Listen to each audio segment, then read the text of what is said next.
I want to invite the Chief Executive of the State of New York, the Honorable Andrew Cuomo, to come and say a word to our congregation. Governor Cuomo, will you come?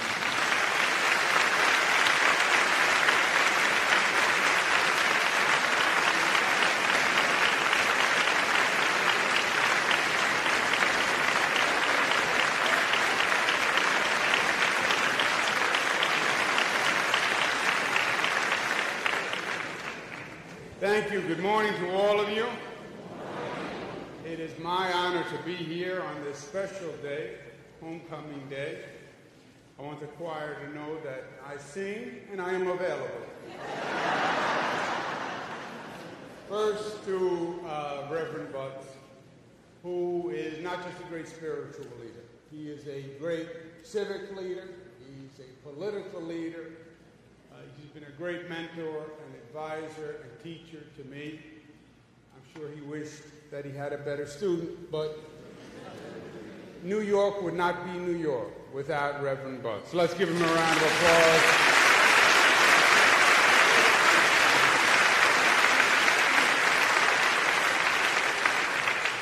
And Abyssinian has been a great voice for justice, true justice, social justice, racial justice, economic justice.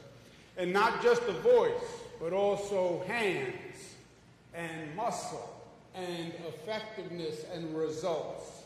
And that's what we need now more than anything. People need progress and help, and they need it now, and that's what Abyssinian is all about. So congratulations to the congregation of Abyssinian for making a difference in people's lives. And it's my honor to be here. There's an election day coming up. I'm in a fight with our president. He is attacking me. I am a pacifist by nature. Or maybe not. It is not a personal dispute. I wish it was. It would be easier. He's tweeting at me all the time, unkind things in tweets. I give credit where credit is due. The boy is a prodigious tweeter.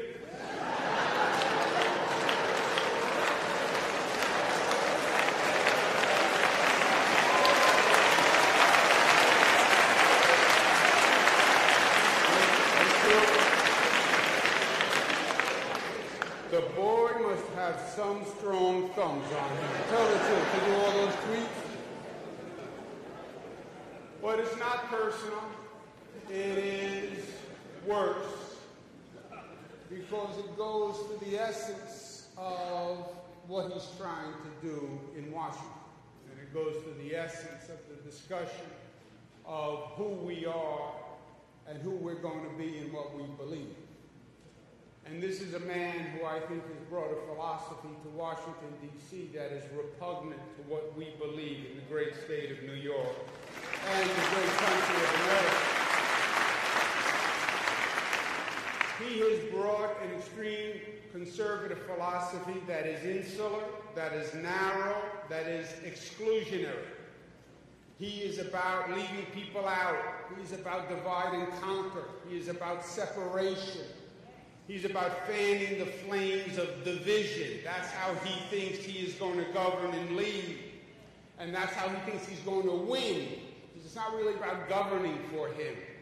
It's about winning for him. It's about winning. He wants to win. It's about him and winning. And how do you win? You appeal to people's hate. You appeal to their fear. And that's powerful. And that's what he's selling. And don't underestimate our boy because he's a slick salesman. He can sell ice in Alaska to Alaskans. No, he is a slick salesman. And that's what he sold this nation. And New York is something totally different. New York we call the progressive capital. I worked all my life to make it a progressive capital. My father worked all his life to make it a progressive capital. The line of Lenox Avenue worked all his life to make it a progressive capital. Meaning what? Meaning we believe in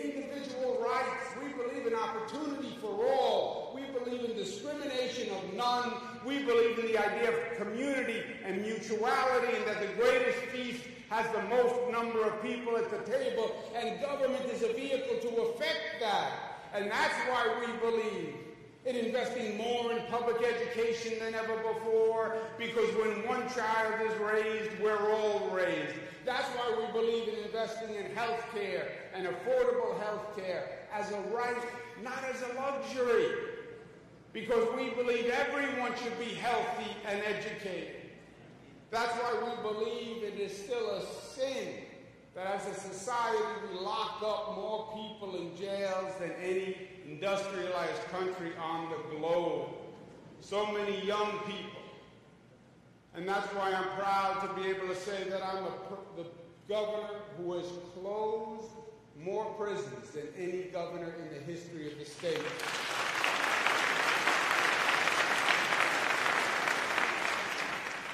We believe, as the Reverend was saying, in raising people up, and lifting people up. Congressman Randall used to talk about empowerment. That's why in this state, we're the first state to raise the minimum wage to $15 an hour, the highest in the United States.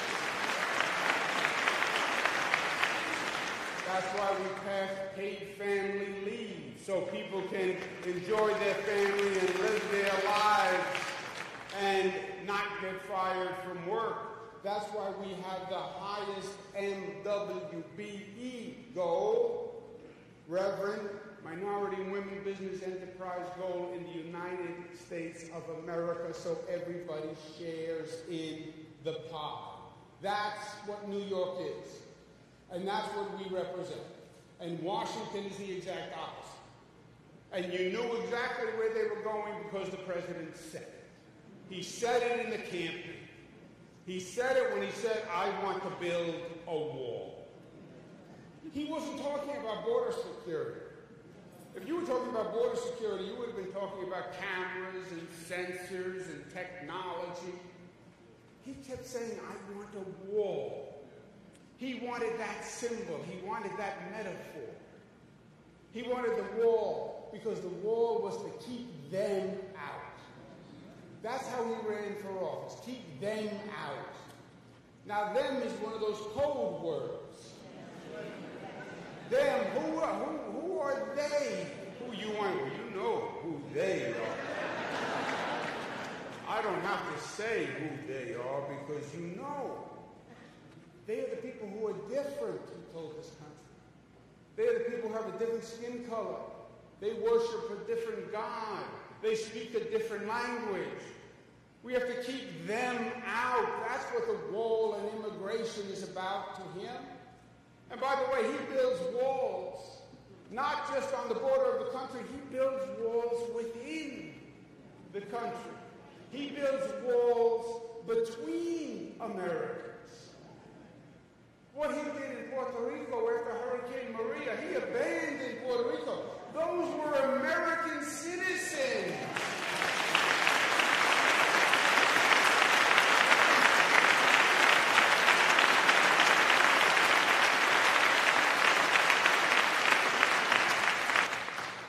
That is what he has said from day one. Charlottesville, Virginia. The Ku Klux Klan and white supremacists rally. First time, they don't even wear their hoods. They don't have to cover their face. They're that emboldened because they believe they are protected now, that they can show their face. And what does the President of the United States say? There are good people on both sides. No, Mr. President, there is no good white supremacist. There is no good KKK.